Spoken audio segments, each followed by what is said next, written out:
siap untuk masuk dan menemani kalian para survivor kali di rumah. So ini dia round kedua kita pada hari ini yaitu Kalahari. Kalahari menjadi round selanjutnya yang akan kita bawakan Julia, di mana EVOS Divine masih cukup konsisten untuk turun di daerah rumah mereka. Yap. Shrines, Oldhampton, dan juga sekitar Bayfront. Justru kali ini teman-teman dari Onyx akan menuju ke Council Hall kah? Wow. Atau justru bakal coba nguasain langsung Bayfrontnya. Karena kalau kita lihat dua orang, yaitu Tayo dan juga satu orang lagi masih coba untuk melakukan pergerakan ke arah Council Hall karena mereka tahu cukup sepi. Yap, tapi di Foundation kali ini sudah ada pergesekan yang terjadi di antara teman-teman daripada tim MPR dan juga DG Esport, di mana Kim Z berhasil terjatuh, namun ternyata Besto pun menyusul tembakan yang tidak terduga dari arah belakang. Kali ini seorang Reva coba maju, ada kritik yang masuk lagi, Temptaron coba diaktifkan, satu jump shot dari seorang Reva berhasil menjatuhkan lagi satu persatu di absen. Teman-teman daripada tim MPR Epsilon tidak bisa berbuat banyak, gue yakin dari seorang YC ini kesulitan banget, tapi itu dia menjadi akhir dari MPR Epsilon yang harus finish di posisi ke-12.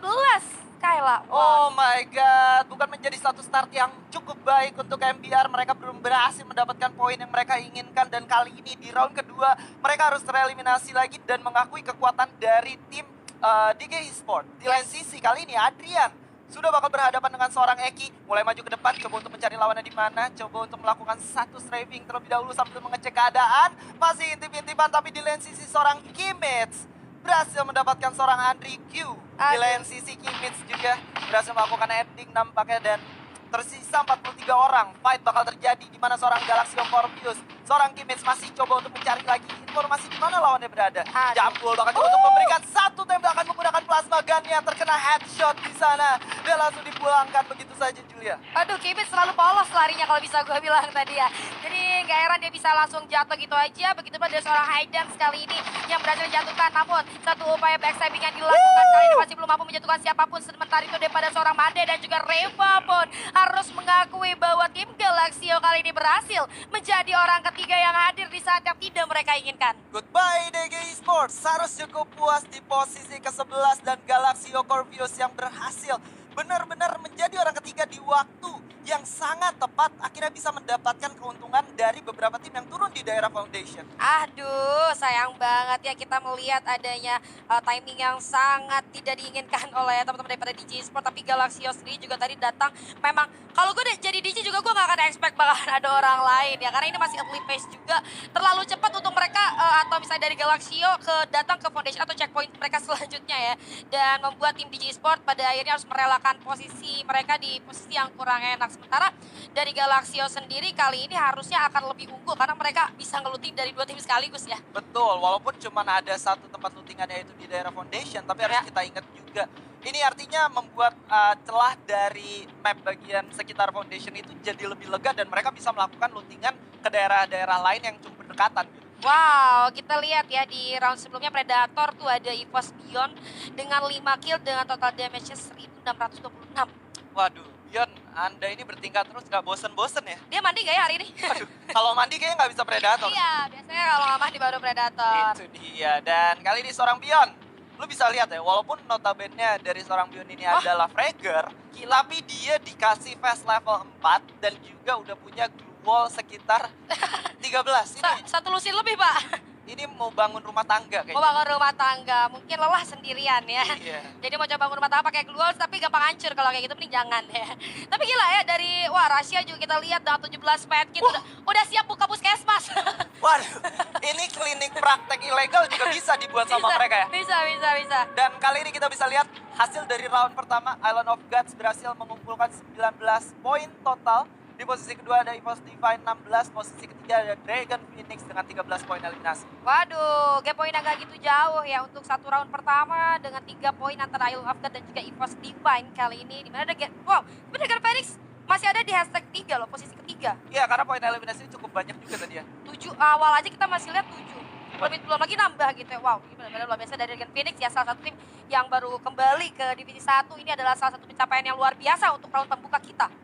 Ya, tentu saja ini menjadi satu hal yang sangat luar biasa untuk mereka, ditambah Dragon Phoenix juga. Kita tahu ya, sebelumnya mereka cukup suka untuk melakukan fight di daerah fight yang jarak jauh bisa dibilang. Tapi kali ini mereka juga berhasil menunjukkan menunjukkan bahwa mereka bisa untuk menaklukkan teman-teman dari Aura, setidaknya menahan imbang di bagian early game. Karena kita ketahuin sendiri Aura punya materi atau player yang bisa gue bilang cukup kuat di bagian early game. Ada Engard, ada juga Adrian, dan kita tahu juga ada, walaupun mereka punya hal tersebut, tapi bisa ditahan imbang juga sama dengan teman-teman dari Ya, tapi Adrian udah nggak ada ya, sayang banget. Ini masih belum ada upaya reviving terhadap seorang Adrian. Tapi kalau kita lihat kali ini ada di Iko, yang mana sedang coba untuk melakukan rotasi ke checkpoint selanjutnya, melewati daerah common post. Tapi di daerah common post nampaknya sudah mulai ada yang menotis kehadiran daripada tim Iko, di mana ada Aura Ignite kali ini. Rosman coba memberikan sedikit tembakan peringatan yang namun nampaknya nggak diladenin. Karena teman-teman daripada tim Iko fokusnya mau rotasi, mau main objektif. Ya, dan seperti yang kita ketahui ya, mendapatkan glue wall di gameplay yang sekarang dan juga patch terbaru itu sedikit agak sulit. Wow. Dan kita bisa menyaksikan lagi akhirnya Wagor dipakai oleh salah satu player dari Aura Ignite, membuat mereka bisa melakukan farming dari glue wall ya. Dan tentunya ini sedikit berbeda cerita dengan teman-teman dari EVOS Divine. Mereka di utara sendirian, mereka nggak punya rival di daerah utara yang otomatis daerah Shrines dan sekitarnya itu menjadi daerah tempat mereka untuk melakukan looting gitu. Yang menjadi PR adalah semoga apa yang mereka dapatkan tentunya nggak bakal dikasih secara cuma-cuma untuk tim lain. Nggak di giveaway ya. Iya. Ini mereka bakalan kenyang banget, tapi jangan sampai ngasih kenyangnya ke orang lain, malah jadi driver jatuhnya ya. Waduh. Tapi kita ada zona yang bouncing cukup jauh dari arahnya EVOS Divine. Oke, EVOS Divine nggak punya rival di daerah mereka turun. Tapi kalau kita ngelihat kali ini kemana circle-nya bergerak, itu akan menjadi PR yang sama seperti round pertama. Lu lihat, udah ada teman-teman dari tim Galaxio di daerah Rivenery yang udah bertengker di sana cukup lama dan siap untuk menyambut EVOS Divine kalau mereka akan masuk ke daerah tersebut. Tapi sementara itu di sisi lain, Aura Ignite masih cukup aman stay di daerah command post ya kayak. Yes, ini menjadi salah satu tipikal drop zone atau trademark drop zone-nya Coach Riza sendiri. Dari dulu senang banget turun untuk di command post. Dan kali ini mereka menguasai daerah tersebut tanpa adanya gangguan, at least sampai detik ini. Dan kali ini Galaxio yang sudah mendapatkan 4 poin eliminasi, mereka coba untuk melakukan defending di daerah Refinery. Yes, menunjukkan upaya defend di Rivenery. Tapi kali ini daripada tim Onyx Olympus nampaknya melewati sekitaran command post. Ini tuh tim-tim yang lewat command post mereka respect juga ya sama Aura Ignite. Maksudnya mereka nggak ngeladenin ataupun nggak asal masuk gitu aja. Namun kita lihat kali ini tim Onyx nampaknya sudah mulai mendeteksi adanya pergerakan daripada tim Iko, di mana dari arah belakang Gardu coba melakukan upaya backup terhadap seorang Gare. Ayo, terjatuh Gardu dari sisi kanan masuk menamatkan seorang Gare. Tapi kita lihat dua player yang tersisa daripada tim Onyx kali ini, Zack kali coba untuk masuk ke arah seorang Thanos. Sedikit banget SP dari seorang Zack. Coba untuk mengurung diri menggunakan dual terlebih dahulu Kiba. Kita di arah belakang coba melakukan Andy. Tapi terdengar oleh Aura Ignite. Yang bakal coba untuk masuk kali ini seorang Engard melemparkan granatnya karena depan sudah mulai komit, bahkan seorang Zack berhasil menumbangkan satu orang di belakang granat masuk lagi. Essence of Shockwave juga sudah diaktifkan menyisakan satu orang masing-masing. Seorang Zack masih coba untuk melakukan satu pertahanan dan kali ini justru Iko yang berhasil ditumbangkan oleh seorang Zack. What a clutch play. Wah. From Onyx Zack sendirian. Wah, lu lihat tadi Zack SP-nya segitu. Dia masih bisa numbangin satu tim. Walaupun sebenarnya nasib dia masih kita belum ketahui kayak gimana ya. Karena ada Aura Ignite yang siap menghantui. Namun di sisi lain, Ses Alphai kita lihat dari seorang Ray coba memantau ke arah yang cukup jauh, di mana seorang Rex terkena satu hit oleh seorang Ray. Tembakan peringatan yang cukup menyakitkan kali ini harus menjadi satu upaya untuk mundur dari teman-teman tim Kings. Karena kita lihat dari Ray dan kawan-kawan masih memantau ke arah depan, membagi posisi di mana satu player diutus di paling depan untuk menjadi badannya Ses Alphai, dan Kedai coba untuk melakukan upaya flanking terhadap sisi kanannya daripada teman-teman tim Kings itu sendiri, di mana kita lihat Kedai mencari informasi lagi tambahan kira-kira ada orang lagi nggak, dan ternyata dari Ses Alphai kali ini bakalan coba untuk bergerak dengan cukup aman, menyisiri pinggiran zona aja, gak mau terlalu polos jalan ke tengah. Tapi kalau misalnya mereka lanjutin perjalanan mereka, ntar mereka bakal ketemu sama GRC sih harusnya. Ya, dan tadi granat dari seorang MGUT sendiri menjadi salah satu key factor gimana akhirnya teman-teman dari Iko tersebut berhasil ditumbangkan ya. Karena memang mengikis 3 orang sekaligus, dan kali ini Sense Shockwave juga sudah mulai diaktifkan. Seorang Zack sedikit terpojokkan berada di daerah crate yang sudah mulai ditutup dan coba untuk melakukan satu predik yang menggunakan flash freeze di sana. Ini bakal menjadi satu keuntungan tentunya untuk Aura, tapi kita masih lihat tidak ada upaya untuk melakukan lebih lagi, justru menunggu teman-temannya untuk benar-benar komit datang berempat ke daerah seorang Zek yang tersisa sendiri. Ya, nothing impossible sebenarnya untuk seorang Zack kalau misalnya dia pengen nahan selama mungkin di sana, dia nunggu aja orang datang menjadi third party dan mengusir musuh yang ada di luar. Bisa sebenarnya. Tapi itu harapan yang agak sedikit sulit untuk direalisasikan. Jadi dari Zack coba untuk melakukan yang terbaik aja, sementara dari Aura Ignite sendiri masih berada di daerah command post. Di sisi lain ada EVOS Divine yang bergerak sedikit ke arah Aura Ignite. Apakah peperangan akan pecah kali ini antara EVOS Divine dan Aura Ignite, di mana kita lihat suara motor dari Abax harusnya udah kedengeran, di mana Abax sudah menerima beberapa peluru panas yang masih bisa untuk dihalau terlebih dahulu. Ada kampon yang bisa ia manfaatkan, coba untuk melakukan medikasi terlebih dahulu, sementara Mr. 05 coba untuk melakukan setup yang lebih matang lagi karena mereka tahu di daerah command post selalu banyak bangunan yang bisa dimanfaatkan dan menjadi off angle ataupun blind spot untuk EVOS Divine. Jadi mereka pun gak mau terburu-buru sebagai pendatang ya.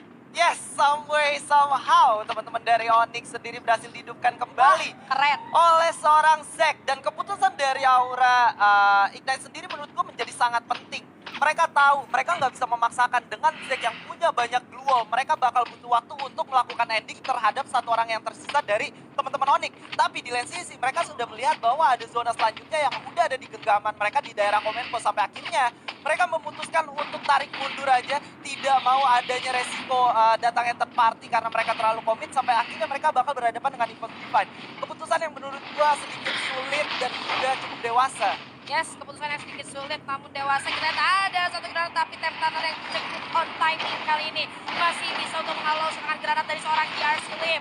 Dari sisi kanan masih belum dinotis. Tapi nampaknya dari seorang Bang dan Zafra sudah mulai menyadari Lim yang cukup mengganggu dengan beberapa granatnya. Di mana di sisi kiri kita lihat beberapa player berjatuhan. Namun Lim pun berhasil didapatkan Mario. Namun Bang harus terjatuh menyisakan seorang Zafra saja. 1v1 situation kali ini. Coba diputar-putar dari belakang.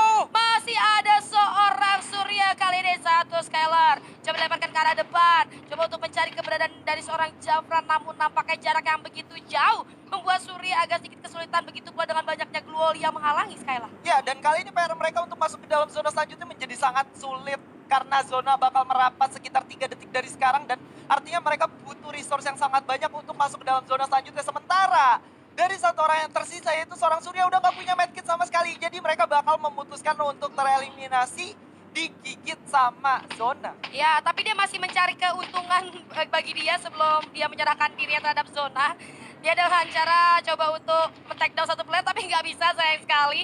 Dan membuat mereka harus terpulangkan. Namun di sisi lain kita lihat ada M-Gun. Satu granatnya connect terhadap musuhnya. Membuat teman-teman daripada Aura Ignite dapatkan 1 poin eliminasi tambahan. Sementara dari EVOS Divine, ya kita lihat dari tadi jauh banget.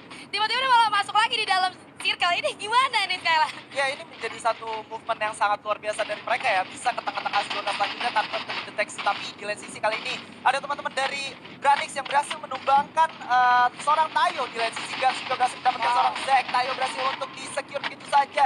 Dan Rosman berhasil mendapatkan 1 secure kill-nya terhadap teman-teman dari Onyx Esports. Yes, Onyx Esports kali ini dalam kondisi yang tidak baik karena mereka juga baru dihidupkan kembali. Otomatis dalam segi resource mereka cukup minim. Sementara kita udah masuk ke arah late game, di mana kita lihat beberapa tim yang sudah siap dengan resource yang sudah mereka kumpulkan sebanyak mungkin. Kali ini akan siap untuk menghadapi Onyx Esports. Namun kita lihat di sisi lain, Dragon Phoenix, Susana, satu pelontar ya, coba mulai untuk dilemparkan ke arah depan. Namun masih belum mendapatkan siapapun. Di lain Kings berhasil dipulangkan, namun Haidans pun berhasil menjatuhkan seorang Mal. Kali ini masih belum di ending. Yes, sudah berhasil di-confirm kill oleh seorang Haidans. Misalkan dia seorang diri dan harus dipulangkan di posisi ke-6. Sayang sekali. Tapi Gardu hadir kali ini untuk memulangkan Susana juga ke arah lobby Skylar. Gas, dan kita bakal lihat POV dari EVOS Divine sudah bakal coba untuk melakukan komit kah atau justru mereka bergerak ke daerah. Ada satu looting guard yang bisa mereka manfaatkan. Wow. Dan kali ini Ses sudah bertahan dari zona selanjutnya. Mereka berhasil masuk dan mereka bakal berhadapan dengan dua tim sekaligus, yaitu Aura dan juga EVOS Divine. Yes, ada Aura dan juga EVOS Divine yang sama-sama mereka harus berebut untuk masuk. Walaupun sebenarnya kalau kita lihat satu player dari tim EVOS Divine sudah secure tempat yang cukup nyaman di dalam circle. Namun 3 lainnya diutus atau ditugaskan untuk memotong rotasi daripada kedua tim tersebut. Sudah mulai disadari nampaknya oleh Ses Alpha. Ini beberapa tembakan sudah dilempar, satu Skyler masuk ke arah seorang Rasya. Terlihat namun respon dari seorang Rasya cukup cepat. Mr. 05 hasil dari tembakan tapi ternyata Rasya digangguin Skyler langsung menembak kepala. Wah. Jatuh orangnya. Satu Skyler balasan dilemparkan lagi dari Beyond. Pergerakannya tidak terduga ternyata dari sisi kiri. Hati-hati granatnya Beyond lumayan banyak dari atas. Coba dicari oleh seorang Rasya kali ini Skyler. Ya, dan kalau lu lihat seorang Rasya sendiri udah bersiap sendirian dan memberikan satu impact yang sangat luar biasa menggunakan snipernya. Waduh. Guns juga dari atas, mereka nggak mau ikut campur fight yang terjadi di daerah bawah satu. Predik yang digunakan oleh seorang Beyond masih belum berhasil mendapatkan satu hal yang cukup maksimal. Di lain sisi seorang Abang berhasil menumbangkan kedai dan juga seorang Bara. Kali ini ada seorang Aura yang bakal coba untuk turun. Enggan coba ditembaki dan akhirnya berhasil di take down di sana. Menyisakan 3 orang aja. Dan kali ini saudara esports harus cukup posisi keempat. Mulai maju ke depan. Beyond dan juga Abang sudah menjadi orang paling depan untuk menghalau pergerakan Aura Ignite. Dan itu dia Aura Ignite dipadamkan apinya oleh sang macan putih dan ini dia. Booyah for EVOS Divine. Wow. Wow. Itu wow. Congratulations ya sekali lagi untuk EVOS Divine yang berhasil untuk mendapatkan booyah di round kedua kita. Tapi kalau ngomongin EVOS Divine, itu tadi yang menarik perhatian gue adalah